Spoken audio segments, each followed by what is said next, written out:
Hi, this is Monk from Team Liquid, and I'm here with none other than Dustin Browder, the man, the rock himself. Nice. We're here at the BWC, and it's day 2. So, Dustin, how do you think the event has been going so far? This has been a really fun event for us. You know, we're working really hard to make sure that the streams are all of high quality. I know we had some sound hiccups yesterday, and they're going nuts back there trying to make sure everything is working as smoothly as we possibly can. And I think we're learning a lot from this event, but the games have been absolutely amazing so far. There have been a lot of really exciting upsets and some just great games. Mm-hmm. Yeah, there's even some great upsets today. EAIA even took a game off of Rain today. Did so, he? Yeah. I haven't been out of this office today to actually see anything. So many interviews today, right? So yeah, totally.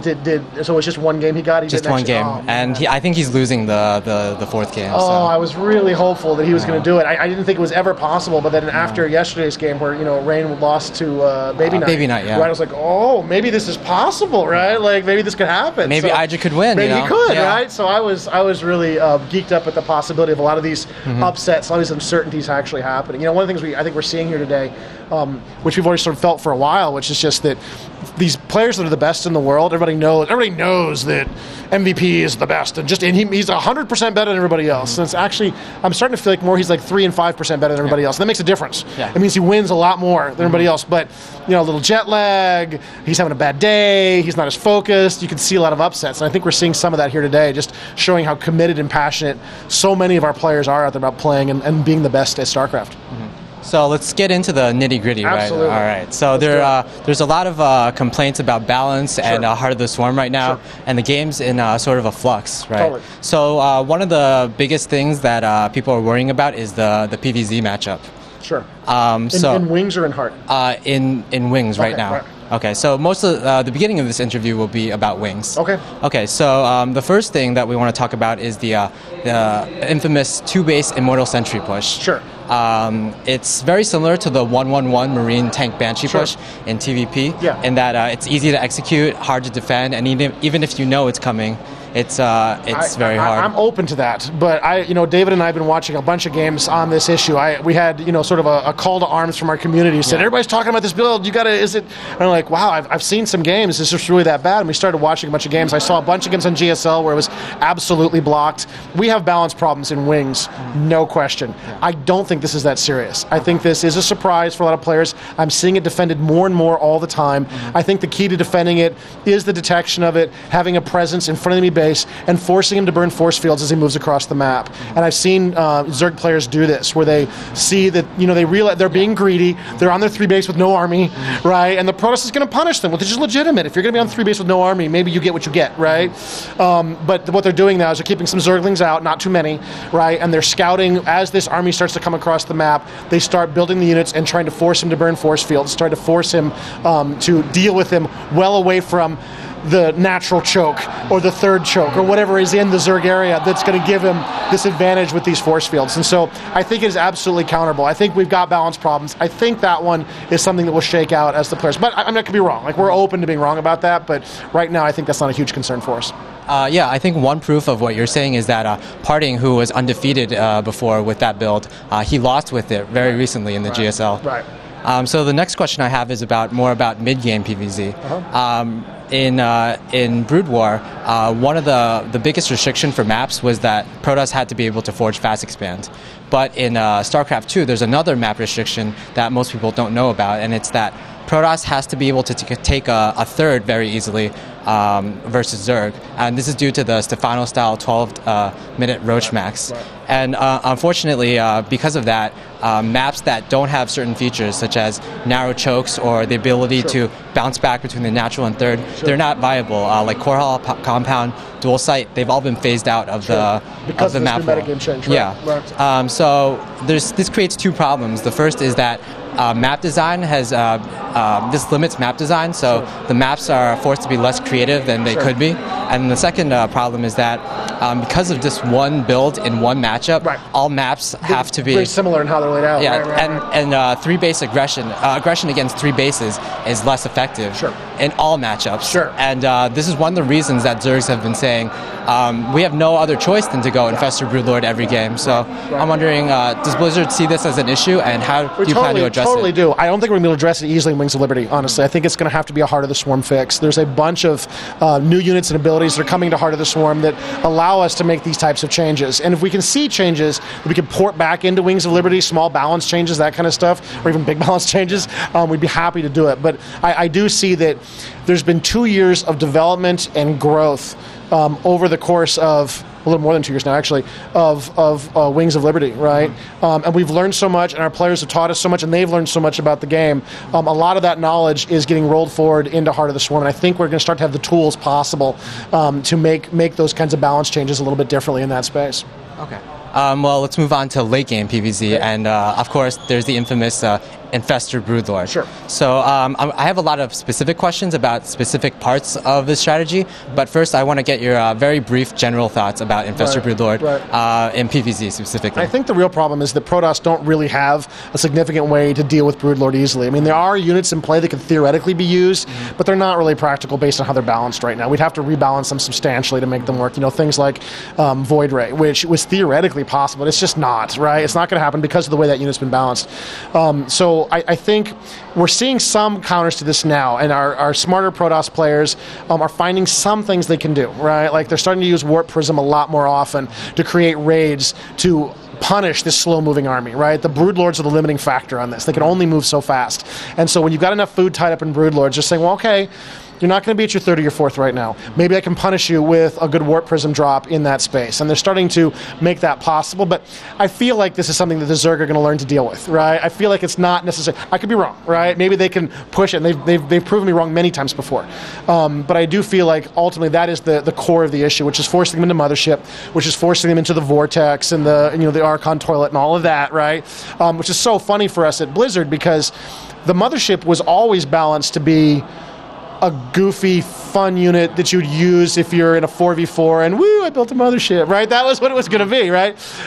We never considered it a serious component of esports. I remember we had a very, was famous inside Blizzard, but we had a moment where White Raw came to the studio and played some games for us. And we sat in our theater and we shoutcasted and we watched White Raw play against another pro player, a Zerg player.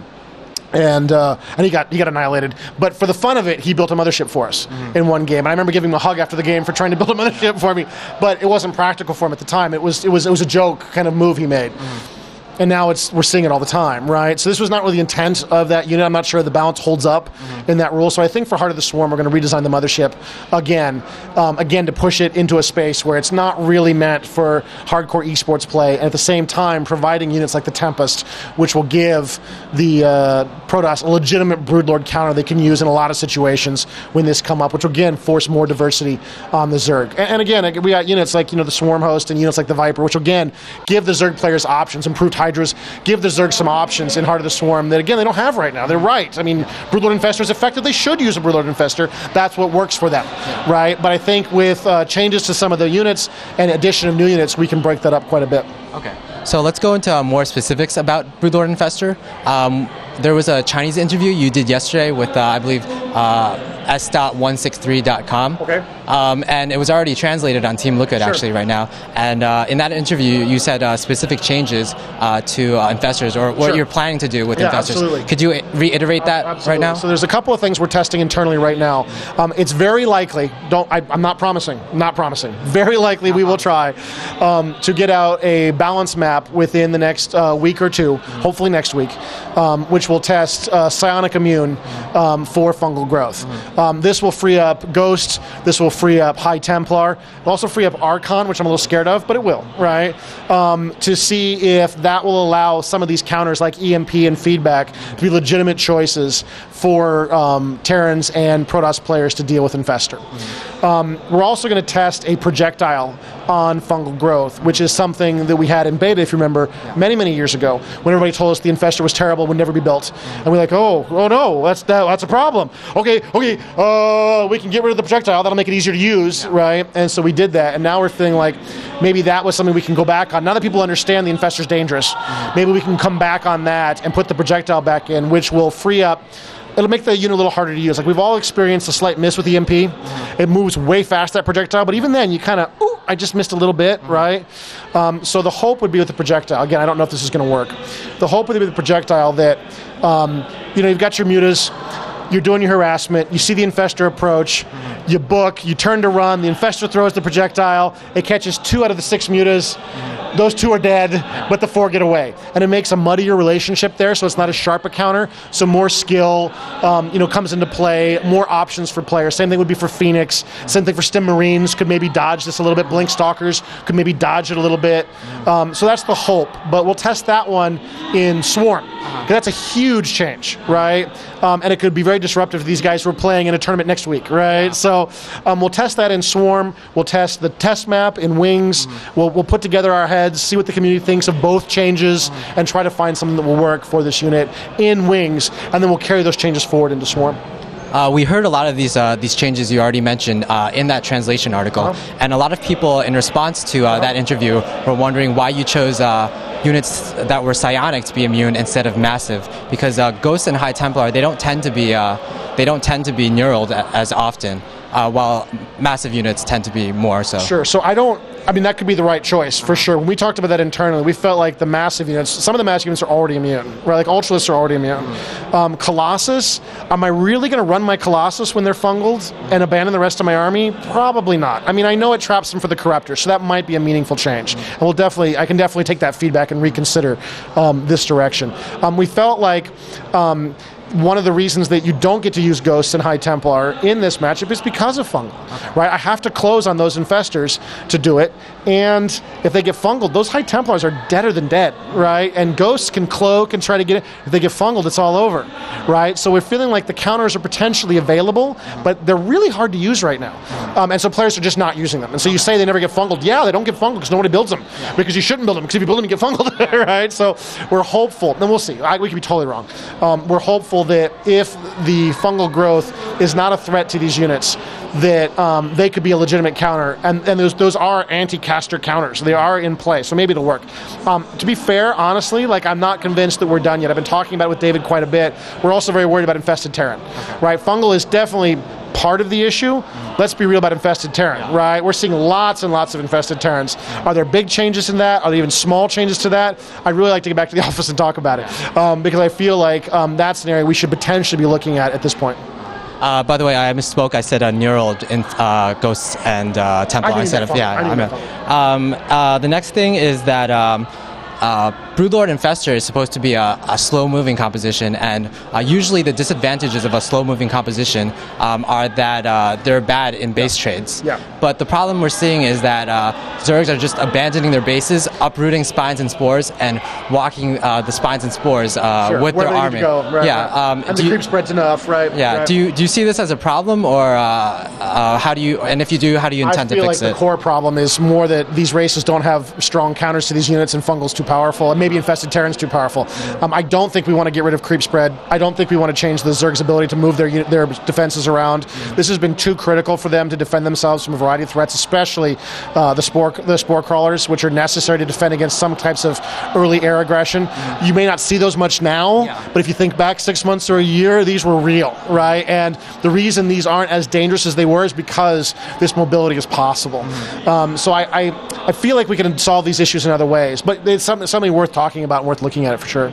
Okay. Another issue is the carrier, which should be the theoretical counter to Infestor Broodlord, but it just doesn't work as well because of a combination of fungal, infested Terrans, spores, and corruptors.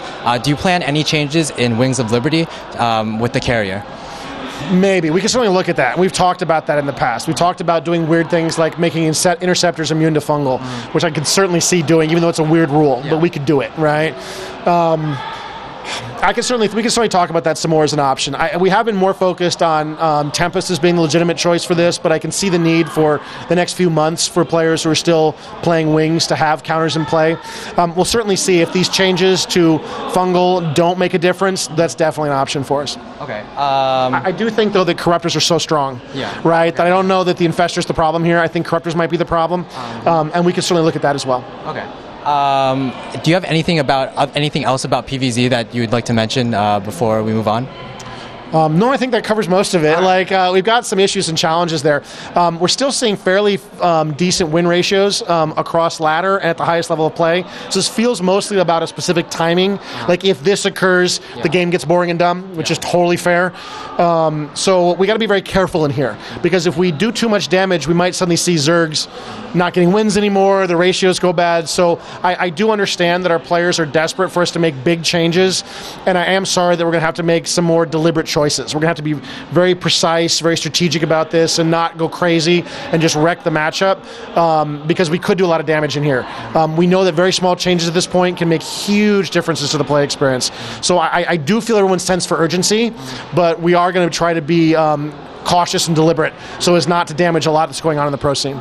More about Infestor Broodlord, because it's a big issue. Sure. What about Infestor Broodlord in other matchups, such as ZVT? It's been a problem, but more recently, it's been occurring in ZVZ. Right. Did you see Scarlet versus Nurture? That was insane. So maybe I'm terrible. I watch as much esport as I can, but I have not seen that composition very often or at all in the past. It was amazing composition. I was looking at this Hydra, Corruptor, Broodlord, Infestor. I was at least diverse, which I was super excited to see, right? I'm so used to Zerg being just Zergling Baneling and it's over, right? And it was a super diverse matchup, which was very exciting to see. So I don't know where that matchup is going, if there's more development in there, if we're going to see more changes in there, or if that's the final stage for Zerg Tier 3. It was certainly interesting to watch.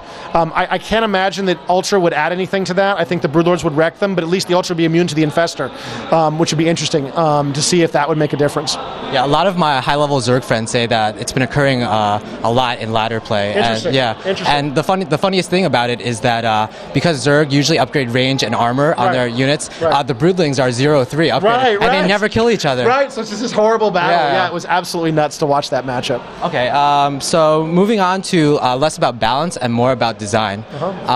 Just general design concepts. Let's say players and viewers have been complaining that some units are a bit boring, such as the Infestor. It just puts stuff into place, and either you put the fungal on, or you don't get the fungal, and if you do, there's not really much excitement about it. Sure. This is just an example, but would you ever consider nerfing units that are a bit boring, such as the Infestor, in favor of more exciting units, such as perhaps Zerglings and Mutaliks?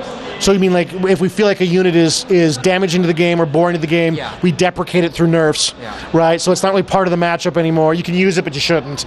And we get more positive units in game. Yeah, we've certainly we did that with Reapers many years ago, right? We had troubles getting that balance right, and we kind of just deprecated it. It's nerfed, right? And if you build it, great, but you're probably not going to, right? So it's definitely an option for us if we feel like these things are no longer necessary, or they're doing some kind of damage to the game. That's definitely a tool we can use.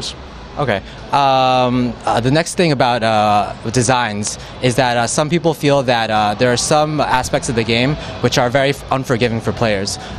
Such examples would be fungal growth. If you hit one fungal and then you're basically dead. I think an example was Bomber played a recent game versus Linak. Where he just got fungled and everything died. No, I think it was Beyond versus Linak in the GSTL finals. He got one fungal off, and his entire 200 army all died instantly. Another example would be... instantly? Wow. That's a stronger fungal than we got in the game. I need to know about that fungal if it's killing everything instantly. Over a period of 8 seconds. Right, but he lost the game as a result. Another example would be... Neuraling motherships, and there are many examples of that in the GSL. I feel like that's a problem with mothership, right? I'm definitely open. I think we're going to explore just chopping neural altogether, because it doesn't get used that much anyway, and when it does get used, it's kind of terrible, right? So I think neural is on the chopping block for Swarm. I think that's a definite possibility.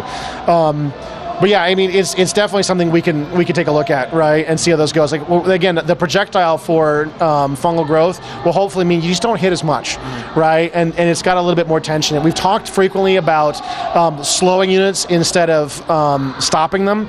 I don't know that makes much of a difference at the end of the day. The Zerg army is so fast. What is slowing really going to accomplish in a lot of cases? There are a couple cases I can think of which are legitimate cases. So, my Banshee flies in, I'm right at the cliff edge, I get fungled, right? Like, oh, I can get away, right? The queen's shooting me, the cliff edge, I got away, right? Like, that would be real, right? Medevac, similar scenario, right? Or I get fungled right in front of a spore crawler or a spine crawler line, right? Like, oh, I'm fungled, the spines, they're killing me. Because those are these lines of death moment, right? The spine crawler has a line of death. The cliff edge for the flyer is the line of death. If he can cross the cliff, he lives. If he stays too close to the queen or whatever, he dies. So that's definitely an option for us, so we could consider it. We do feel like it's one of the things that makes the spell unique, right, is it does lock you down, right? It feels a lot more like our new Oracle ability, if it's just a slow ability at that point, right? So, but we'll definitely think about it, right? But we feel like the projectile or other units being immune might be enough to create diversity in play. If I'm missing Marines because they're stimming and they're moving past, if I'm missing Stalkers because they're blinking, that's a very skill-based experience at that point. It could be cool, but we're definitely opening to be wrong, and we'll see. What about in the late game for all matchups? Some people feel that it's too easy to make a death ball and then use static defense to defend all your bases, such as in Zerg versus Protoss, where you use spines and spores to defend Warp Prism Harass, or in PVT, where you use cannons to defend all drops. Sure. So we'll have to sort of watch and see what happens going forward in Swarm for that. Zerg's armies are generally, though Infestor does change that, and if Infestor get nerfs, this will change again, right? Zerg armies are generally weaker than the armies that they're facing in many cases. Again, Brood and Infestor aside, which we've just discussed in depth, right? But generally they're much weaker armies, and they rely on those base defenses to allow them to repop their army. They need to save their larva, they need to have a bank, they hit, they lose, they repop, and it goes on. And those defenses are somewhat necessary for that to be functional, for that to happen. But I'm certainly open to that being a possibility, right? That might be too powerful for us, and we could certainly consider changes if, when we're getting into Swarm, we're seeing that as a big problem. Okay. What do you think about Zerg domination at the foreigner level? For example, I know after during MLG Anaheim and up to now, which was MLG Anaheim was right after the Overlord Queen buff. Right. Right after that, I have some statistics. Nice. Where, let me find them out, where foreigners versus Koreans, Zergs have won, foreigner Zergs have won 35 matches versus Koreans. Foreigner Protosses have won 23 matches against Koreans. Cool. And Terrans have won 1 match against a Korean from MLG Anaheim until now. Right. What do you think about Zergs dominating for the foreign scene while Terrans aren't really getting much out of it? It's very interesting. We've definitely seen a cultural difference in how people play. And I've heard some of the casters, I think it was Artosis, says there's Terran, then there's Korean Terran, right? Which is a very different skill set. So we've definitely seen, if you look at different countries, or certainly for ladder data alone, we'll see like perfect ladder data in Europe, and it's kind of questionable in North America, then next week it'll switch. Like, oh my God, what do I do with that, right?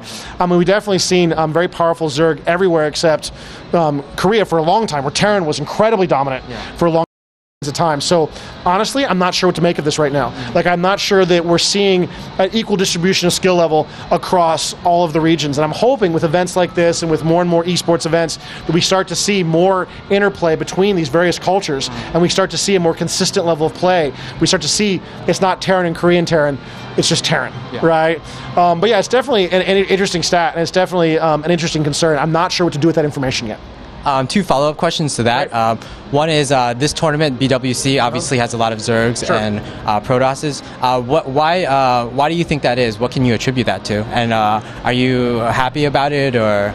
Well, we're never going to be happy until we see 1/3 in every tournament to the end of time, right? Like, that's the only time I'm ever happy, right? And we're not going to see that, right? Like, we're going to see variations. The qualifying for this tournament was incredibly challenging, right? We did have some key Terran players drop out of this tournament, but it is what it is, right? Like, I don't have a magical stick to make it be 1/3 every tournament. We'll have to watch going forward. And like I said, we suffered through years of Terran domination, right? And we made changes to try to fix that up. In many cases, to much anger in the community. I know the Queen range upgrade is still generating enormous rage, despite the fact we're still seeing tons of Hellion run-bys, right? Which is what that was supposed to limit, and now they're just doing it later with more Hellions, right? So we'll definitely have to watch it going forward. And am I perfectly happy? No, I want to see more Terrans here, right? But I don't have a way to force that, right? And so we'll just have to watch and see and make subtle adjustments as we go forward. The real disaster for us is if we came here and it was all Zerg. That's the balance nightmare we're really worried about. If it's not too many Terrans, I know that upsets our Terran fans, but it's not the end of the world. Until we get to that day where it's 100% Protoss or 100% Terran, that's when we really panic. Other than that, we're just going to watch. We'll make adjustments. If we can see things we can do to the matchup, we'll certainly do them to try to make it more fair. But you remember, these guys go through cycles. I mean, this is not every Terran player in the world. These are the best, right? And sometimes, people are jet lagged, and sometimes they have a cold, and sometimes they decide not to show up, and sometimes these things change, right? And so we'll have to sort of watch and see. We've got a decent distribution. I do wish we had more Terrans. Okay. But we have a decent distribution, and we'll keep watching this going forward. And if we run out of Terrans, we have no Terrans anywhere, oh my God, right? Like that's a sign for real concern. As another follow-up, previously you mentioned that you carefully watch ladder statistics, win rates and everything.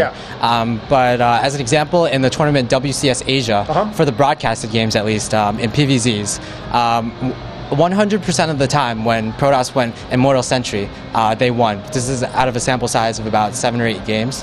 Whenever they went into a 3-base push against Zerg, they won about 60% of the time. And whenever they went into late game, which is about the same sample size, like 7, 8 games, they won about 10% of the time. Are you just keeping track of win rates, or are you looking at these kind of things? We're watching the games and see what happens. 7 or 8 games is not enough a sample size to be meaningful. It's just not. I know you'd want it to be, because it'd be proof that we're hosed and we got to change everything, but it's not enough big of sample size, right? We have to watch multiple tournaments over months to get enough of a sample size. Even then, it's questionable. Even then, we're really just watching the games and going, wow, whenever the Protoss goes Zealot Archon, the Terrans are in a lot of trouble. I think we've got a problem here, right? That's the kind of thing we're looking for. When we're watching these games and going, did he have options? Did he actually play the race to the best of his potential, or did he make mistakes? And that's difficult to judge, and it's very subjective. Unfortunately, that's our job, to be that subjective and to look at it and say, were there outs? Were there options for this player in this scenario to defeat this? And in many cases, we look at it and go, I think he could have played better. I think there were choices he could have made that would have been different. And I know if it's your favorite player, you go, no, he's awesome. There was nothing he could do, right? But we've got to be more dispassionate at that and look at it and say, do we think there were choices he could have made? And watch other games and go, well, against Parting, somebody did this, right? Could he have done that? I think he could have done that, right? It didn't look that hard to me, right? So it's definitely a difficult gig, right? And it's definitely something we're very sensitive to, and we definitely listen to the community and look for them to call out games we should be watching or call out issues that are real and check them out. But we can't really use one tournament or even 2. Or maybe even 3, right? It's got to be a big sample size, because you don't know who showed up, you don't know who was sick, you don't know who didn't play to the best of their ability that day, right? Every player, every day is not playing perfectly, right? And so we try to take a longer view of things. Or sometimes we'll just see a game that's really bad and we'll go, okay, that's the problem, right? And try to make a change. Let's move on to Heart of the Swarm beta, finally. We just did a press conference with Mike, and he said that you had some new ideas for Terran, because you hear that Terran had way more units before, but you took 2 of them out, the Shredder and the... the Shredder was absorbed by the Widowmine. Oh, okay. The Shredder was the Warhound. And the Warhound. So Terrans are clamoring for more stuff. Basically. So for us, we feel like it's not necessarily about more stuff. We feel like the units we have are potentially correct. Not guaranteed, but potentially correct. For us, it's about new tactics, new strategies, new options, new metagame. They want more strategy, more choice. The Terrans are arguably the most diverse race in Wings of Liberty now. A lot of the units just work compared to a lot of the other races, but there's still room for improvement. So we feel like Hellbat and Widowmine add a lot of strategy, but we also feel like there's a bunch of abilities scattered across the Terran race and some units that could be a lot better. So we made a bunch of changes to Reaper already, which makes that unit a lot different. Is it great? I'm not sure yet. I know it's changed my TVT quite a bit, but it hasn't changed my TVP much. It's changed my TVZ some. Right? Like I can see options for early Reaper attacks in that matchup. We feel like Thor shoulder cannons, never a great ability. There's an example of ability we basically deprecated just to get it out of the game, right? Like, it's not really useful. It's not something we wanted to see a lot of. Another stun in this game is not what this game needs. We've already got a bunch of stuns in this game. We weren't really happy with that ability. So we feel like we could probably redesign that ability and maybe get more use out of Thor. We feel like Seeker Missile is an ability that could be cool, but again, it's kind of balanced out of the game right now. So we're going to try, probably in this balance map we try in the next few weeks, we're going to take off the upgrade. This is the most powerful Seeker Missile we've got, and see if it even is remotely useful, right? And see how it feels. Not convinced it's going to make a difference, right? So we think in Swarm we can probably redesign Seeker Missile. We feel like if we fix Seeker Missile, if we fix Thor cannons, maybe we can do something to make medevacs a little bit more powerful than they are today. We had a period, I'm sure you remember, many months ago, where the dropping was insanity and pretty cool, right? Like, it was really fun, and that seems to have shifted out of the metagame, partially because of a lot of the changes, in the metagame now, how people learn to deal with it and that, but also because of the way we're designing Swarm, again, with Mothership Core, with Tempest, which is actually a pretty decent drop blocker because of the range is so enormous. We're starting to see a scenario, Widow Mines again, right? We're starting to worry about our drops, which we felt like was a really cool part of the game. So maybe some buffs to the medevac. So we feel like if we can make more of these units and more of these abilities, like if you suddenly use Ravens all the time, that might be cool, right? If you suddenly had something you could do with Thor besides just block Muta, that could be cool, potentially. So we'll see if we can make these older units that are seeing smaller and smaller use a more viable part of the army, and hopefully give Terrans what they want, which is a lot more strategy and a lot more gameplay. It sounds like you've been focusing on Wings of Liberty units right now and balancing Heart of the Swarm. Previously, you had said you'll focus on Heart of the Swarm first and then Wings of Liberty. So is it right now? Does this mean you're really happy with how Not everything's happy with going? the balance, but we're happier with the design, right? So we feel like the designs we have in play are balanceable and are starting to produce new strategies for us. And we just did this with a run through Protoss, where our Protoss players were rightfully very grumpy with us with what they had gotten, and we're starting to get more positive feedback from our Protoss players now because we've buffed their units all crazy and they're doing some amazing things with them. So we feel like we're starting to get into a space on Protoss and Zerg where we've got the tools to make something cool. We still need to balance it and make it cool, but we've got the right tools to make it possible. We don't know that we've got that for the Terrans yet, right? So the Terrans are definitely going to see a focus on Hellbat, on Widowmine, and a focus on a lot of their units to try to bring them to the forefront to see if we can create some real dynamic changes in their play experience. I'm getting a warning right now, so I think we'll have to end it. Unfortunately, this is. Do you want to say anything in closing? Yeah, absolutely. You know, I asked to do this interview today. I was super excited to do this interview with Team Liquid. Team Liquid is a site that we rely on in many cases to provide us with some great balanced feedback. You guys do amazing work over there. It's a well-run site. You guys have a lot of great players who visit that site and give us a lot of great data. So thank you for asking these incredibly cool questions. These are the kinds of questions I love asking. And thanks for being a community that is so supportive of our efforts to make a really top quality product. Please keep the feedback coming. Please keep playing the beta and telling us what you think. It's been a huge help in making Heart of the Swarm the game that we hope it can become. Thank you. This has been Monk from Team Liquid here with Dustin Browder. We hope you keep listening to us, and we'll see you later.